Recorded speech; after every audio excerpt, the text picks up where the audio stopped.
In 2018, it was estimated that more than 175 million Americans would go out and celebrate Halloween. The total amount spent on costumes, candies, and decorations nationwide? A whopping $9 billion. Putting on a costume and going out trick-or-treating is the most well-known Halloween tradition. The top 2 costumes worn by adults in 2018? Witch and vampire. Even pets participate in this holiday. The top costume for our furry friends that same year was a pumpkin. Halloween is a holiday that celebrates all things terrifying, but its origins are closer to all things holy. In fact, the celebration was once called All Hallows Eve, and it celebrated the lives of Catholic saints. But more on that later. So when did we start to dress up as monsters and carve out pumpkins for a holiday that commemorated saints? And what does trick-or-treating have to do with an ancient Catholic holiday? You're watching Explore Mode, and in this episode, we're going to dive into the origins of Halloween. Halloween as we know it today does not have a single origin. It's more of a mix and match of different traditions that evolved and migrated with the people who practiced them from Europe to the rest of the world. But let's start with a 2,000-year-old Celtic festival called Samhain.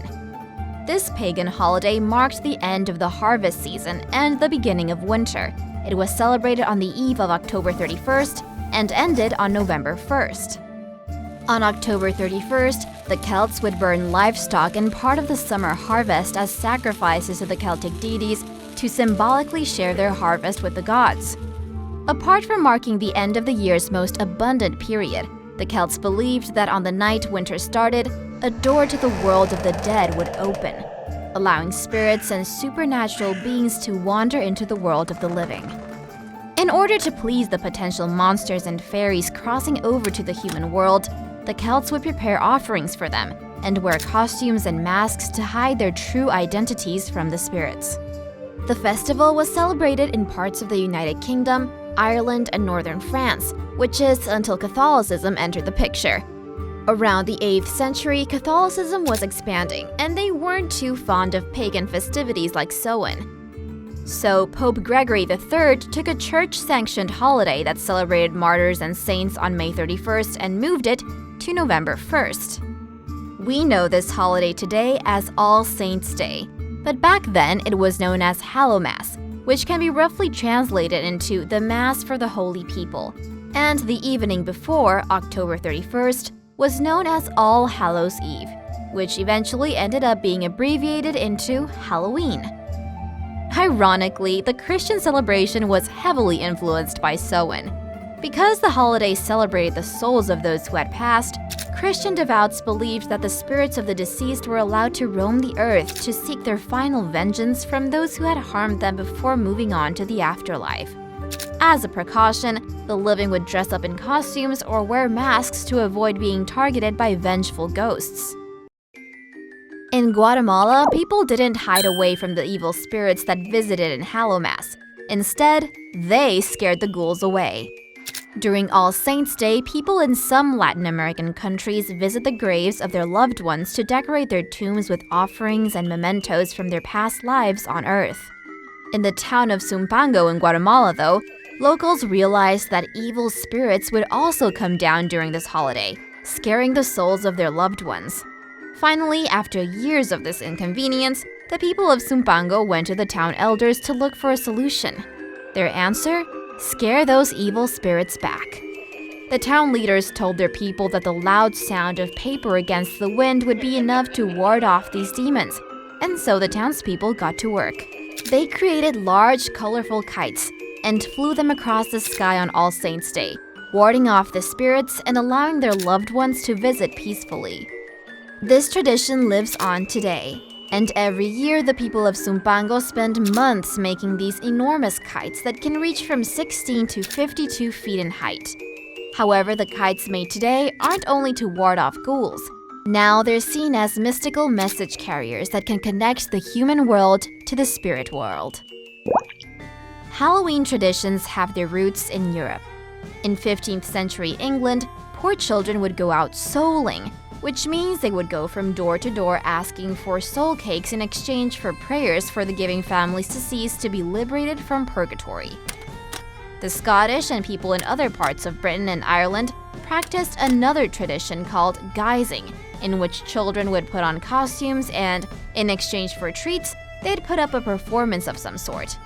If the neighbors liked the kids' tricks, they'd get gifts such as nuts, apples, or coins. This is thought to be the origin of trick-or-treating.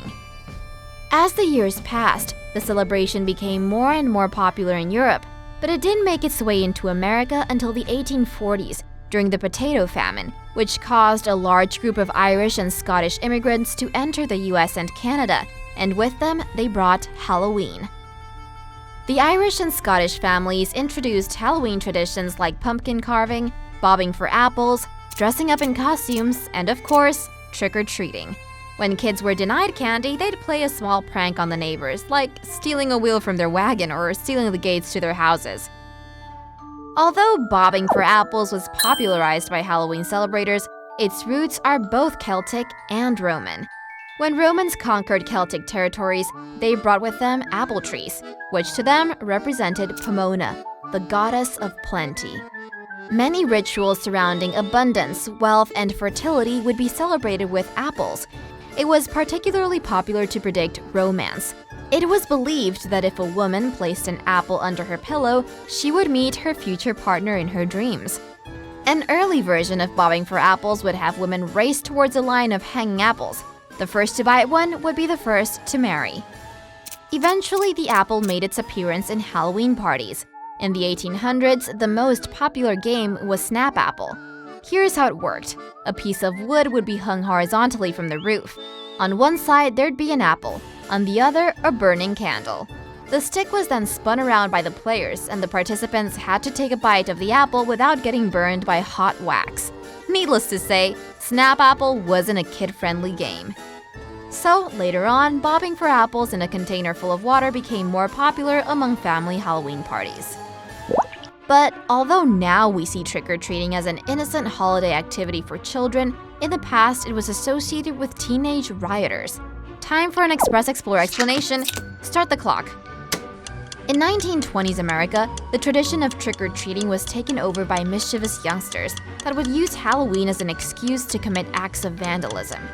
Teenagers reportedly started slashing car tires, setting fires, stoning windows, and attacking authorities. Things got so bad that in 1925, police broke up a Halloween teenage gathering by shooting at the adolescents. Trick-or-treating for children didn't come back until after the Second World War, during which sugar rationing regulations were set. However, in the 1950s, the baby boomer generation brought back the innocence of trick-or-treating, and it hasn't left since. Halloween celebrations today seem to attract more young adults. According to the National Retail Federation, consumers ages 18 to 24 years old are the most likely demographic to celebrate this scary holiday this year. Data shows 73% of American young adults will dress in a costume, and surprisingly, 23% of them will go out trick-or-treating. Social media also plays a role in modern Halloween. 25% of women looked for costumes on Pinterest, and 19% of men took to YouTube to look for their disguises. But regardless of where you get your DIY costume inspiration from or how you celebrate Halloween, it's still the one holiday that will bring everyone together in the name of all things terrifying. And that is worth dressing up for.